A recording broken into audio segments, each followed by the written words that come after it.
데살로니가 전서 5장 12절입니다. 12절.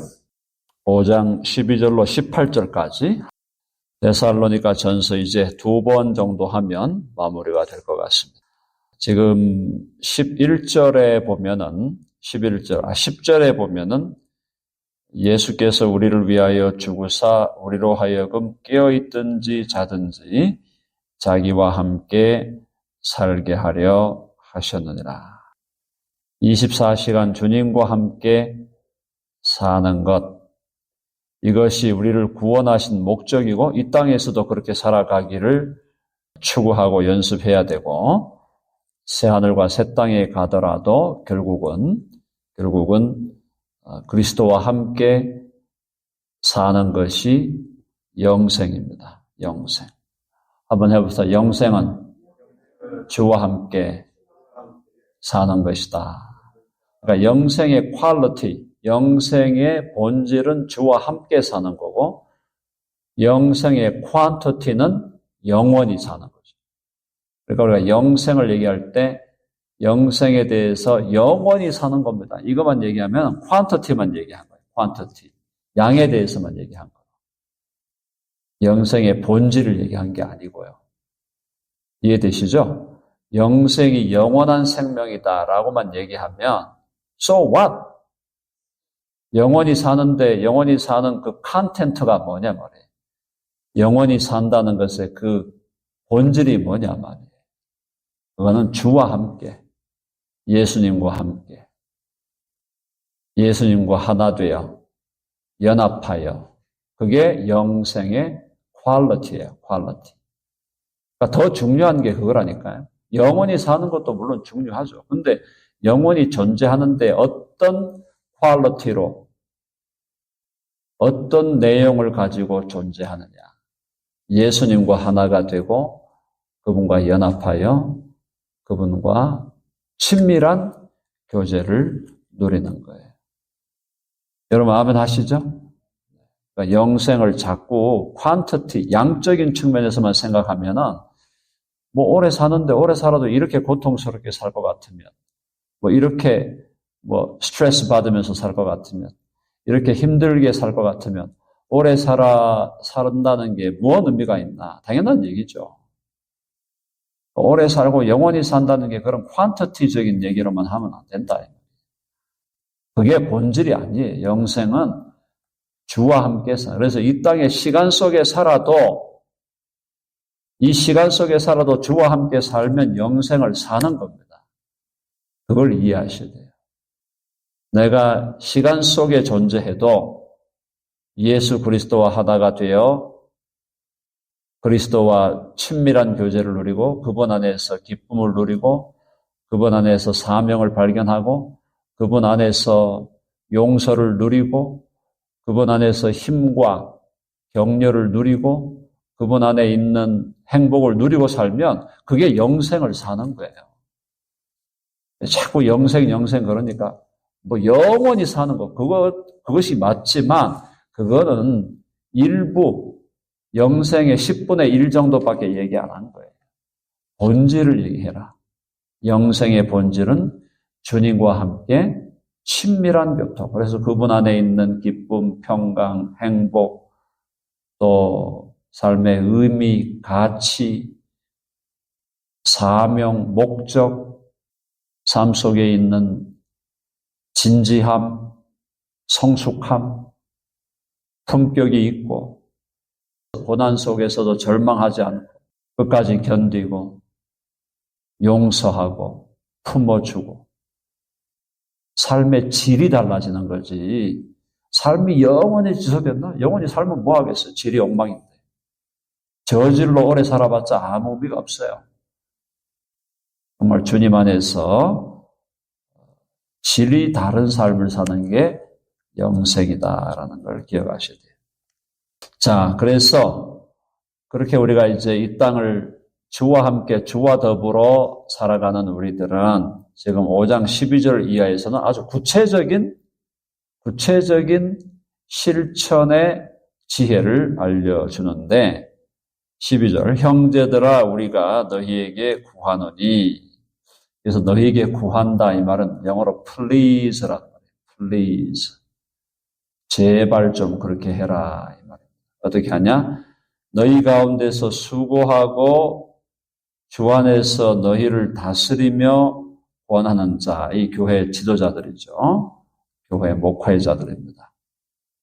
목회자들을 너희가 알고, 너희로 알가. 그래서 안다는 것은 목회자에게 영어로 하면 appreciate라, appreciation. 목회자들에 대해서 고맙게 생각해라. 목회자들에 대한 성도들의 기본 태도는 고맙게 생각한다. 그래서 안다는 말이 그냥 안다 이 말이 아닙니다. 영어로는 appreciation 해라 이 말이에요. 13절 그들의 역사로 말미암아 사랑 안에서 가장 귀히 여겨라. 교회 안의 목회자들을 가장 귀하게 여겨라. 이게 행복한 교회의 특징이죠. 교회가 행복하려면 교회의 목회자들을 가장 귀하게 여겨야 돼요. 회중들이. 그런데 이제 조건이 있죠. 목회자가 주님 앞에서 사람 앞에서 신실하게 자기의 책임을 다하고 성실하게 사역한다면 그렇다면 그렇게 가장 귀하게 여겨야 되겠죠. 그런데 목회자가 싹군이고 더 나아가서 강도고 이러면 어떻게 되겠습니까? 강도가 목회자인데 강도가 왔다. 쫓아내야 됩니다. 쫓아내야 돼요. 사꾼이 왔다. 좀 지켜보면서 변화를 기다리다가 변화되면 가는 거고 변화가 안 되면 쫓아내야 돼요.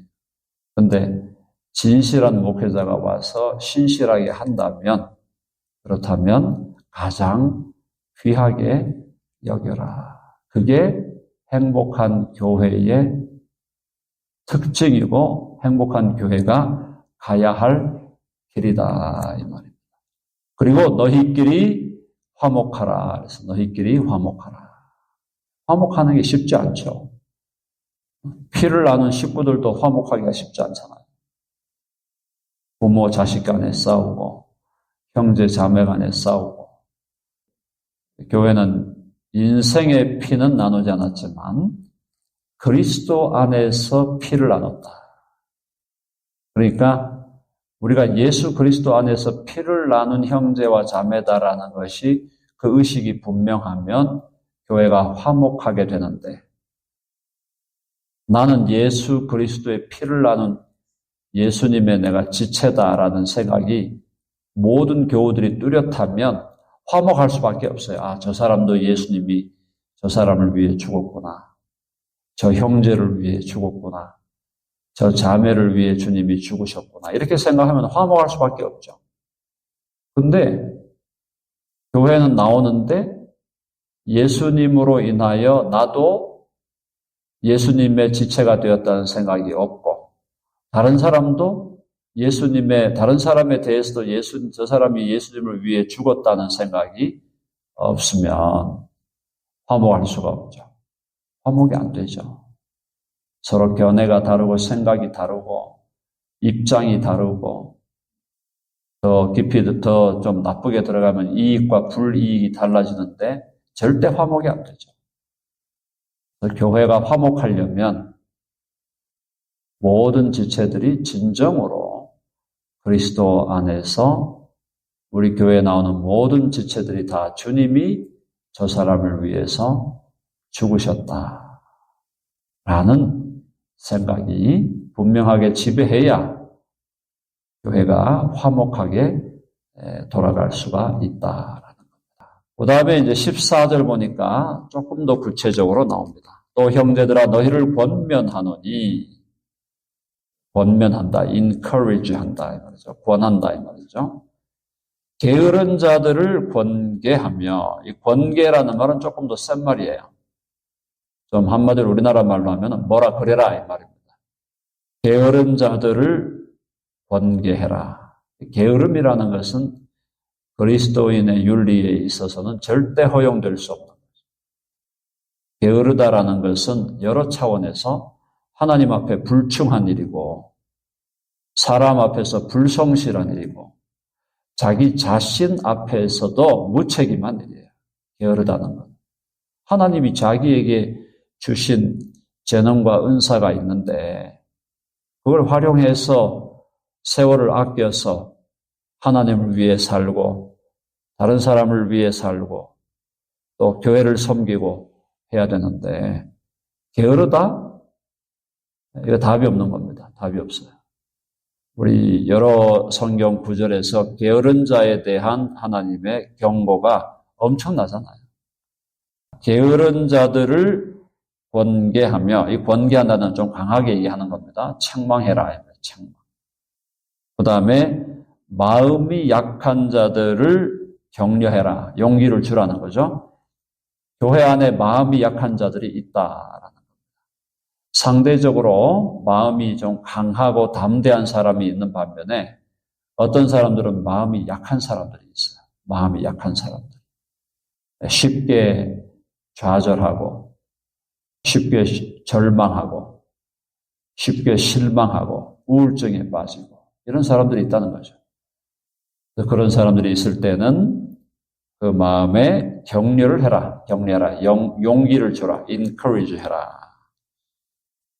힘이 없는 자들을 붙들어 주며 비슷한 얘기죠. 힘이 없다는 것은 이제 physically도 힘이 없다. 장애인들이죠.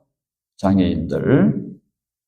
또 노년에 계신 분들 80이 넘으셔가지고 자기 몸도 주체하기가 어려우신 분들이 있죠. 그런 분들을 또 우리가 잘 붙들어줘야 되고 physically만 아닙니다. mentally 정신적으로 또 psychologically 힘이 없는 자들이 있어요. mental한 또 질병이 있다든가 정신병이 왔다든가 그 다음에 심리적으로 우울증이 왔다든가 공황장애가 있다든가 이런 사람들에 대해서 붙들어줘라. 영적으로도 마찬가지예요. 영적으로도 연약한 자들, 어떤 자들이 믿음이 약한 자들, 의심이 많다거나 아니면은 예수님을 믿으려고는 하는데 삶이 잘 안 풀린다거나 이런 사람들이 있을 수 있죠. 그런 사람들도 격려하라. 붙들어 줘라. 그 다음에 모든 사람에게 오래 참으라. 기본이죠. 기본. 교회가 좋은 것은 누가 봐도 교회는 참을 준비가 되어 있다. 참아줄 준비가 되어 있다. 근데 이제 교회에서 한두 사람이 또 못 참는 사람이 나와요. 물을 흐려버리는 거예요.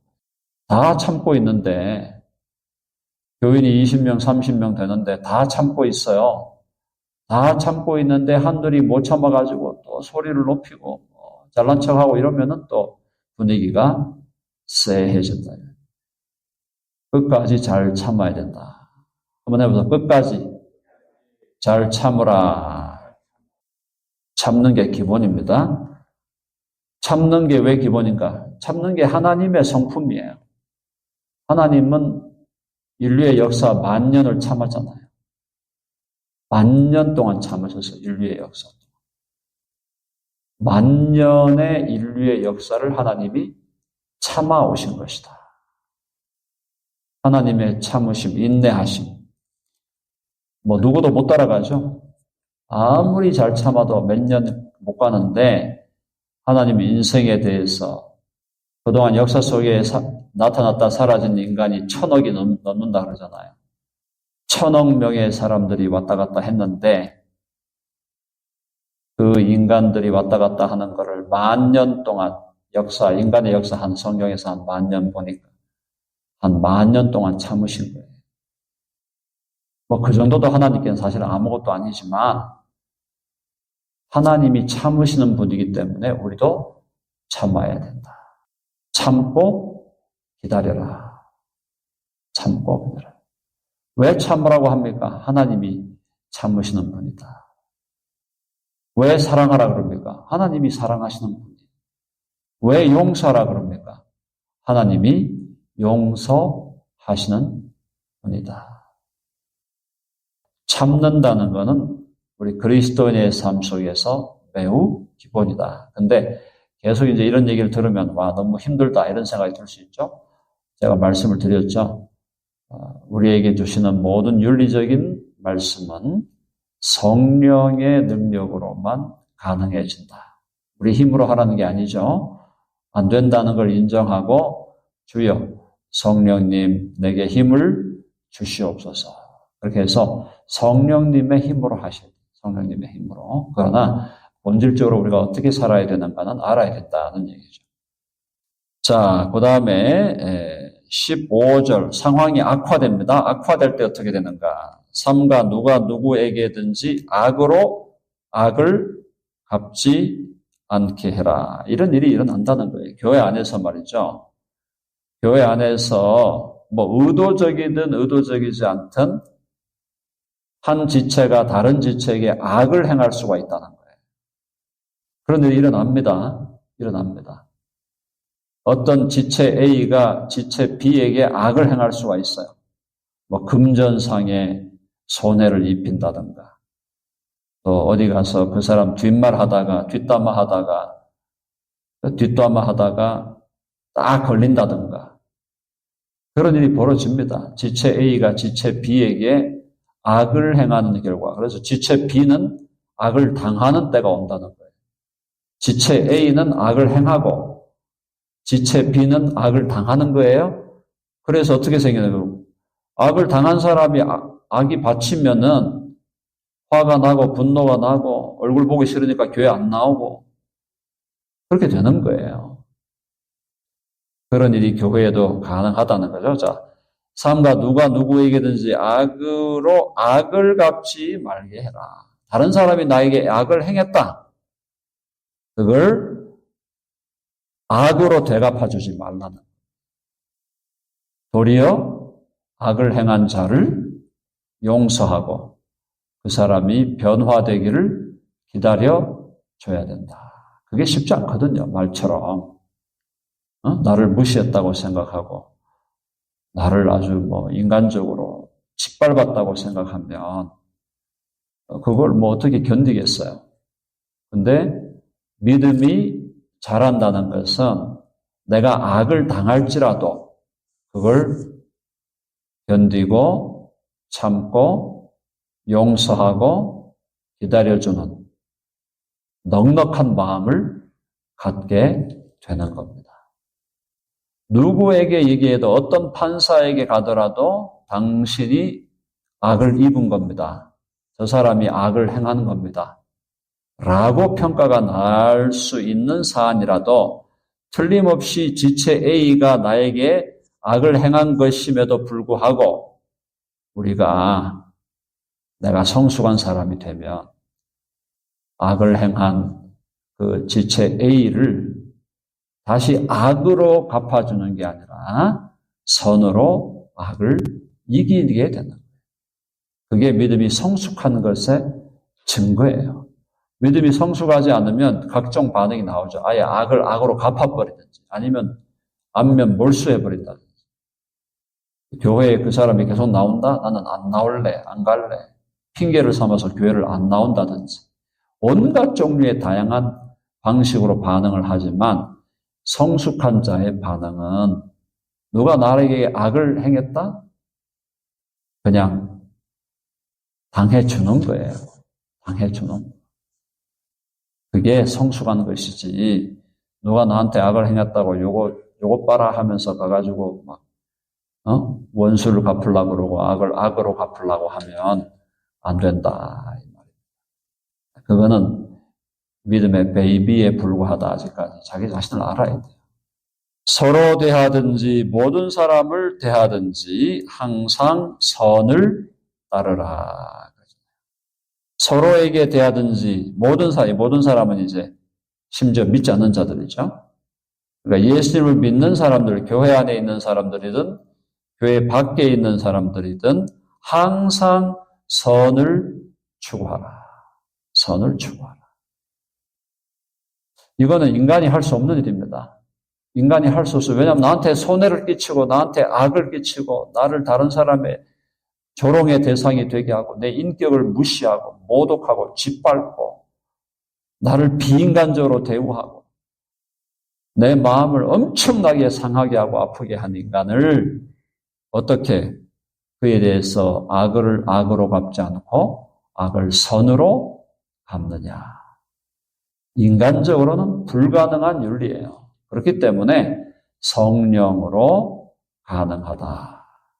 내 힘으로 불가능한 누구라도 교회 안에 있든지 교회 밖에 있든지 모든 사람을 대하여 항상 선을 따르라. 왜 그럴 수 있을까요? 왜 그게 우리는 가능할까요? 우리는 이미 넉넉한 사람들이에요. 우리가 부자예요, 부자. 넉넉한 사람들.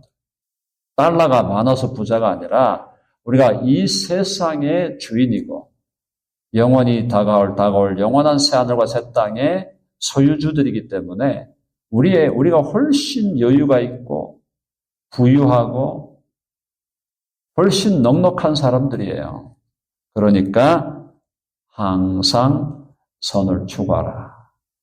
물론 지혜가 필요하죠. 저 사람들이 나에게 악하게 한다 뭐 이런 정도면은 또 괜찮은데 계속 나를 그냥 착취하고 어뷰즈한다. 그때는 지혜롭게 또 잘 대응해야 되죠.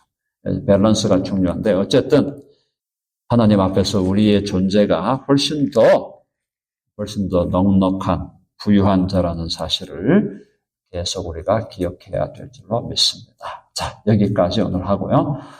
내일 진행하겠습니다.